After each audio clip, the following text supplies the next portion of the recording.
Hello and welcome to Weird Around Illinois. Today we are traveling a bit away from Illinois. Usually we like to stay within one or two states, and we're within one or two states. We're going to talk about our recent trip to Michigan and our hunt for the famous Michigan Dogman. Let's get weird. We have read a lot about the Michigan Dogman and seen a lot of specials about the Michigan Dogman, and the late great Linda Godfrey actually wrote quite a bit about the Michigan Dogman. Usually when you're talking about Dogman, even though there are sightings across the country, people generally associate it with either Michigan or Wisconsin. And Michigan seems to be a place that has more sightings. Yeah, and there's not a lot of other cryptids I've heard of in Michigan, to be honest. Yeah, not a ton. I mean, there's occasional Bigfoot sightings there, and there's occasional, Wendigo sightings there. But honestly, a lot of those sightings are so vague that they could be Dogman, Bigfoot, Wendigo, whatever. It's just, something big and hairy and bipedal in the woods. But in choosing our exact area to look for Dogman, we actually relied on a listener tip. He grew up in an area near Grand Rapids, just east of there, and he had multiple encounters with a Dogman there. We still hope to have him on our show at some point, the guy we keep referring to as Michigan Bob, but he kind of gave us the region that we wanted to check out. So we're looking for a good place to look in that area, and we stumbled upon the North Country Trail, which is a really long walking trail that goes all the way from the upper tip of Michigan down to, I believe, the Appalachian Mountains. So it's got great connectivity to some of these other places where people have seen cryptids, and it has easy access points, and it's a nice little trail. So we started heading out to the North Country Trail. We definitely noticed a change in vibe as we left the Grand Rapids area and started heading out east. It got to be more of a country feel, more of a, small town versus big city, and then eventually we started running out of roads. We went through some serious road construction, and then next thing you know, we're riding on gravel.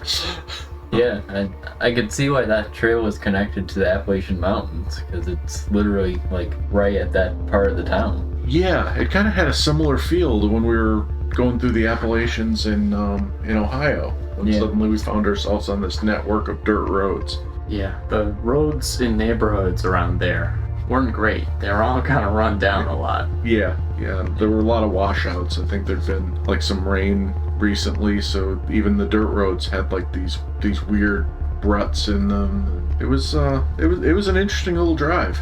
Yeah. And then we crossed the trail at several points, and it was hard finding a good spot to stop. Sometimes the trail just kind of appears, and there's nowhere to park. There's nowhere, that looks safe to enter.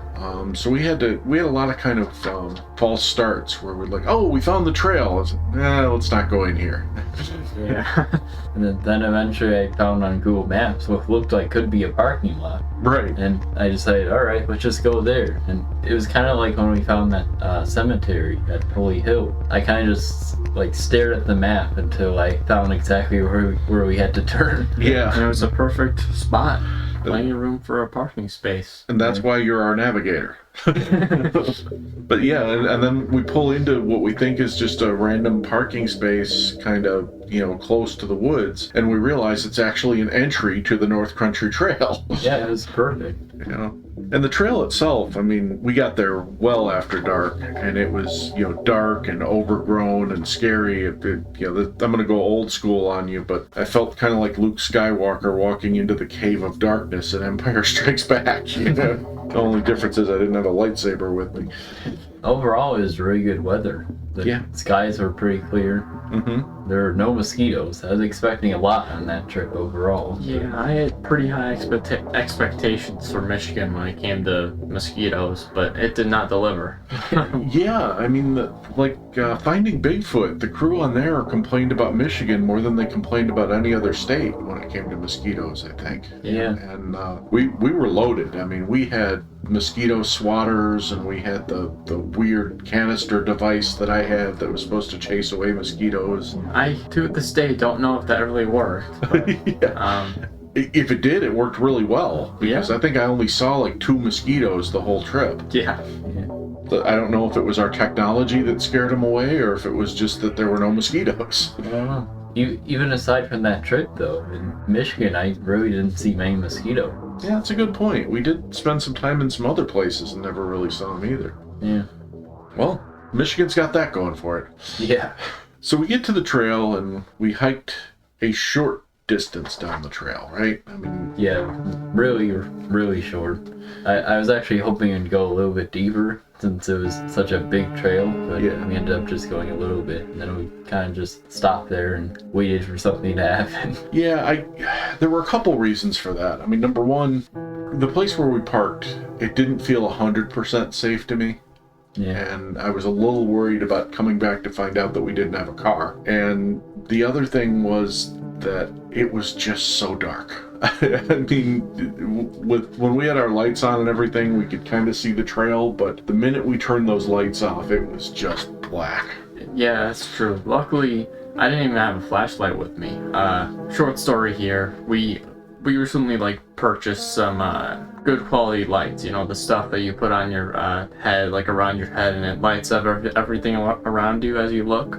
2 of us forgot to bring ours, and one of us was left to be in front, directing us all with that one light, pretty much. Yeah.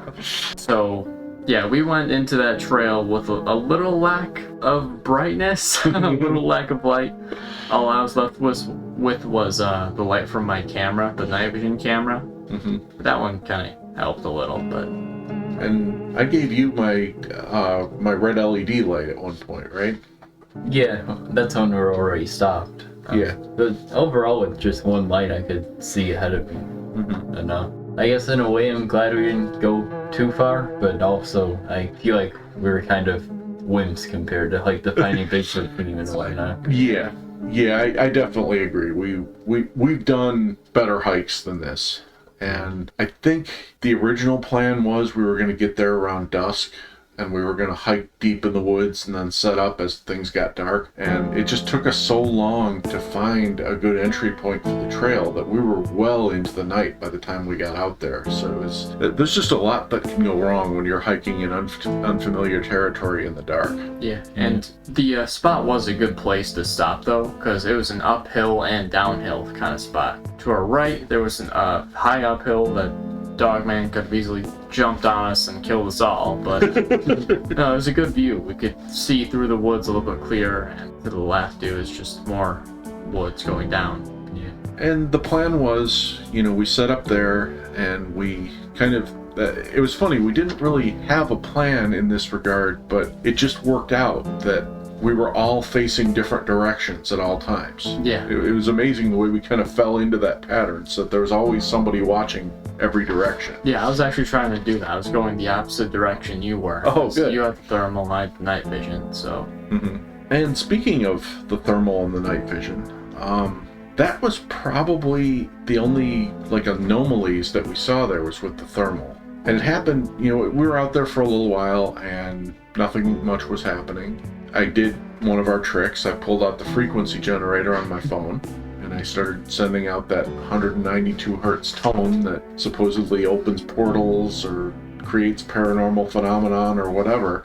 And then I started noticing weird things with the thermal. The first is that the trees around us started getting really warm. 2 or 3 degree difference from the other trees. And, logically speaking, it could be they were absorbing our body heat, but it's not like we were that ridiculously close to those trees either. No. And then, the next thing I noticed was there was this circle kind of created by an empty space between tree branches on this particular tree above us. This particular tree was ridiculously hot. And when I went to the tree branches above it, there was this hole that was very cold. And it was maybe 20 feet off the ground. The temperature on that was a good 30 degrees less than everything around it. Yeah, I don't know how that could happen. Yeah, at first I thought maybe it was because I was basically shooting the camera out into infinity through that hole, and I was getting the temperature of the sky or something. But I tried shooting other empty points of sky, and I was getting a 10 degree difference, not a 30 degree difference. So I couldn't quite figure out why that particular gap was so cold. I mean, it was down near freezing temperature. It was like 70 degrees on the ground. Yeah, I wasn't feeling cold at all. No. So that was really weird. And, the first thing that came to my mind is that a portal?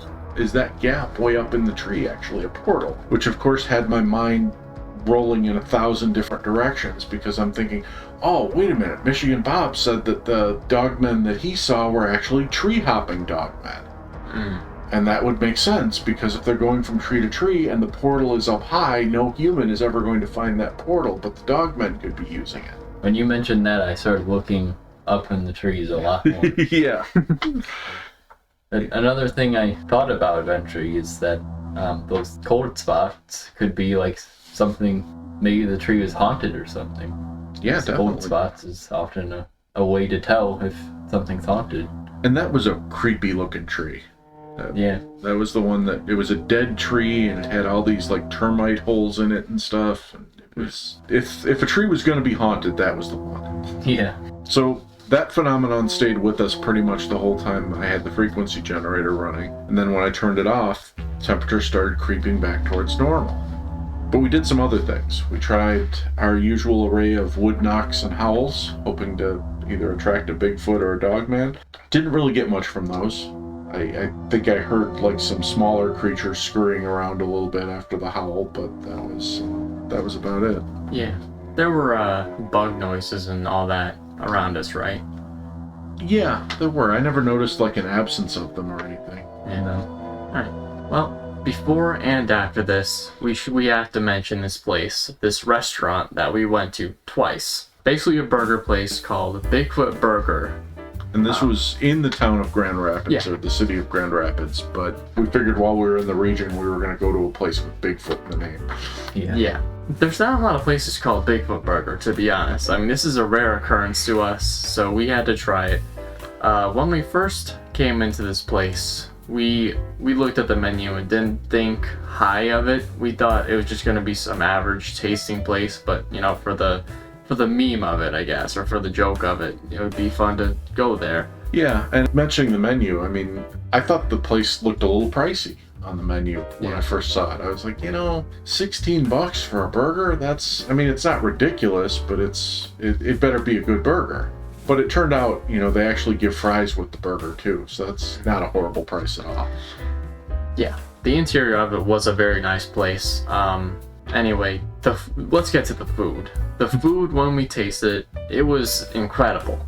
You can't downplay it at all. It's just near perfection to me, personally. The burger was great. I forgot how they described it to us. Well, the meat is a mixture of beef, bacon, and brisket, all ground together. Yeah, so that's next level stuff.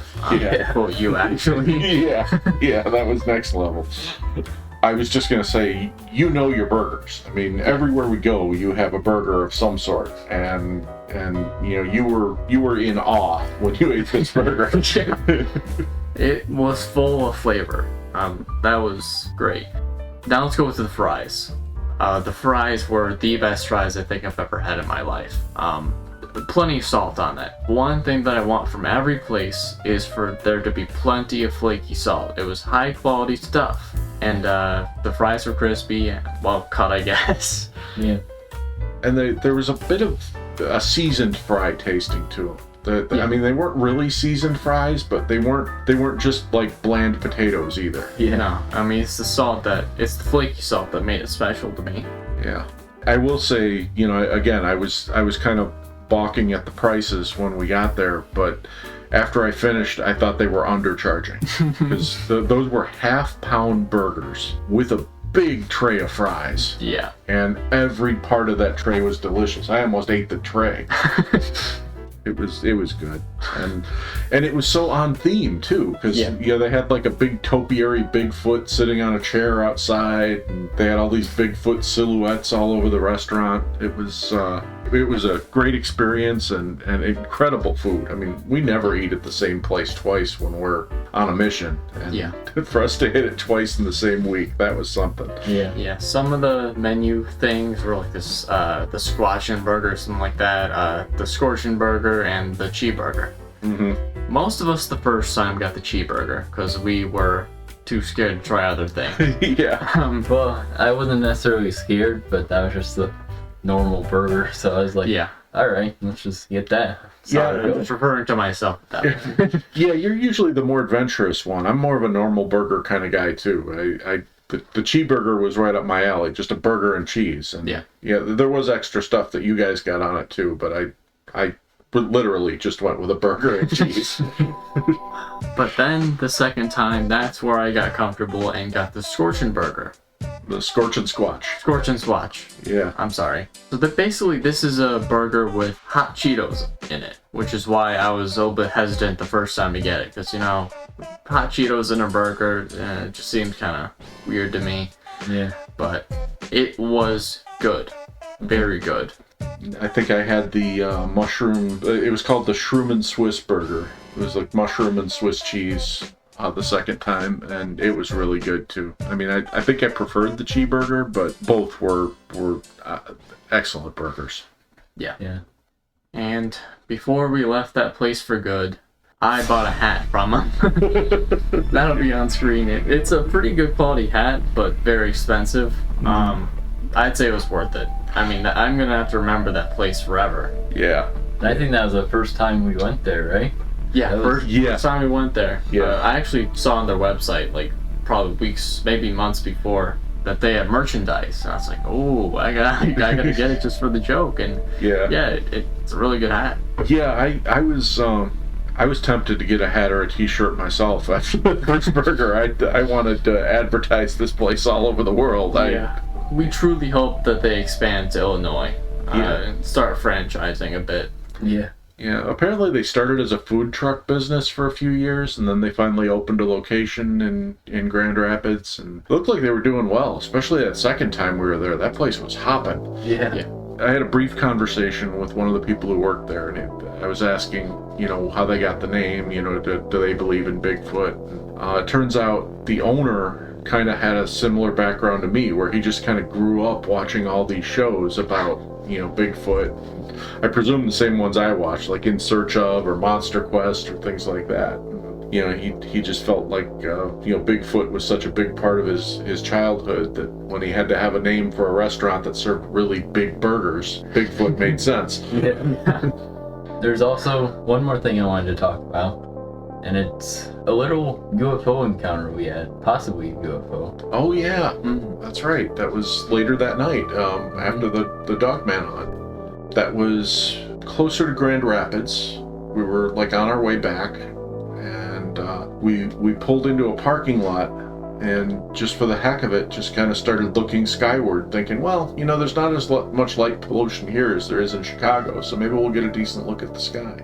Yeah. And then we ended up seeing basically what we saw probably a few weeks ago now, right? Yeah, It was a orb in the sky, far up. yeah. It was the same orb. It was, yeah, I would describe it the same way. The difference, though, is this one, we weren't seeing it as frequently. Because we didn't stay as long, but we stayed long enough to have seen 2 or 3 orbs at the other place. And here we only saw the one. And that could have been because of the light pollution and maybe some clouds. Mm-hmm. Yeah. We were in a completely different environment that wasn't in the fields, Yeah. rural That's- areas. But it was, it was a bright glowing orb, very, very high up, moving very fast, that did not show up on the plane tracker or the constellation tracker. So, Yeah. again, just another UAP. I'm starting to wonder how many of those things are up there that we're just not seeing because of where we live. Yeah. Well, that was our trip to Michigan for Dogman. There were a couple other parts of it that we'll probably talk about later, but overall it was a very fun trip. I would have loved to have spent some more time in the woods, as I know you guys would have as well. but I do feel like we got a good sense for what's around there, and that definitely felt like good Dogman habitat while we were out there. Yeah. But best of all was that burger. Yeah, unforgettable. That is the best burger place Yeah. so far. It's funny, when we're looking for Dogman, that's always when we find the best burgers. That's where we stumbled on Fred's up in Wisconsin as well. Yep, that's second place now, unfortunately. Yeah. All right. Well, as always, thank you for listening. Thank you for subscribing. And if you've got a Dogman story or a Michigan story, or just know where to find a really good burger, by all means, leave a comment. We'd love to hear from you.